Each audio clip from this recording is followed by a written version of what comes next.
पवित्र रथयात्रा अवसर में बड़दाण्ड संग्राम क्लब निकट में कलिंग समाज सेवा संगठन महांगा पक्षर प्रतिदिन श्रद्धालु भक्त मानक अन्न डालमा बेसर एवं खटा बंटन करा जाउछि।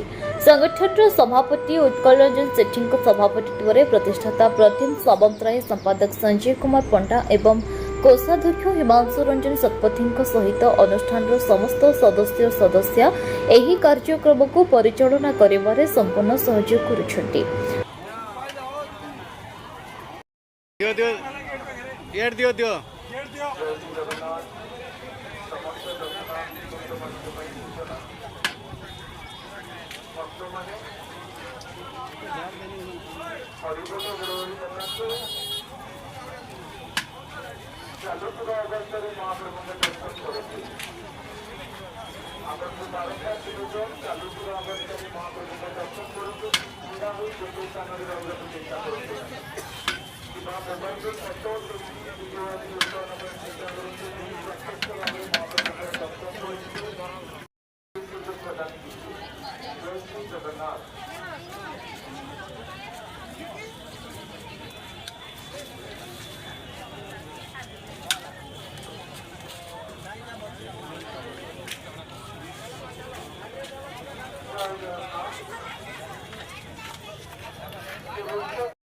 जय जगन्नाथ नमस्कार।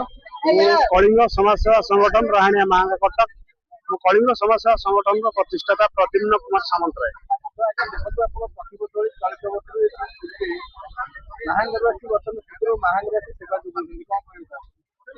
आमे आज को 5 वर्ष हम रंधा खाद्य दौचु। आगुरी आम सुखिला खाद्य दौलु।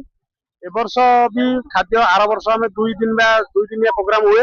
ए वर्ष आम 3 दिनिया प्रोग्राम करूँ किंतु टिके व्याघात होउची जे वर्षा होउची भक्त माने लाइन रे रहउछन किंतु आमे खाद्य देई पारुनी। तथापि खाद्य बंटन रे हमर केते बेले भी सकाळ 6टा रु हमर खोला होउची स्टॉल राति 9टा पर्यंत केते बेले बंद हेनी कि हम स्टॉल केते बेले फांका हेनी। आम संगठन जो जाक अछि एमपी महाप्रभु को कार्य रे लागो महाप्रभु भक्त को आमे एमपी अनुदान योजना कर सही महाप्रभु को इच्छा श्रेय कहार नहीं आज्ञा सही जगन्नाथ महाप्रभु इच्छा आमे आज्ञा किसी न मनुष्य मात्र निमिके किसी न सही प्रभु को इच्छा सब आज्ञा हो। जय जगन्नाथ हिमांशु रंजन शतपथी कलिंग समाज सेवार कोषाध्यक्ष।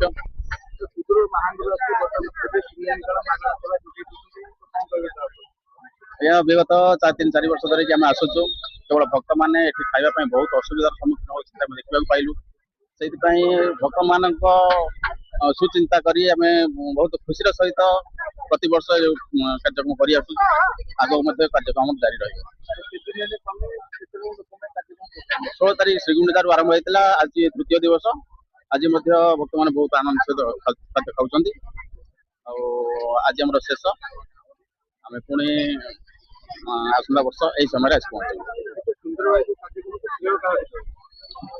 श्रेय समस्त को दबाक चाहिए कारण प्रशासन भी बहुत आमको साहाय्य कर प्रशासन आठिकार बासिंदा समस्त को श्रेय देवी कारण से सहायता बिना आम ये करूँ कारण बहुत सुदूर आस प्रोग्राम करने बहुत असंभव कथा समस्त सहयोग। पुरी रमेश साहू को रिपोर्ट न्यूज उपांत खबर।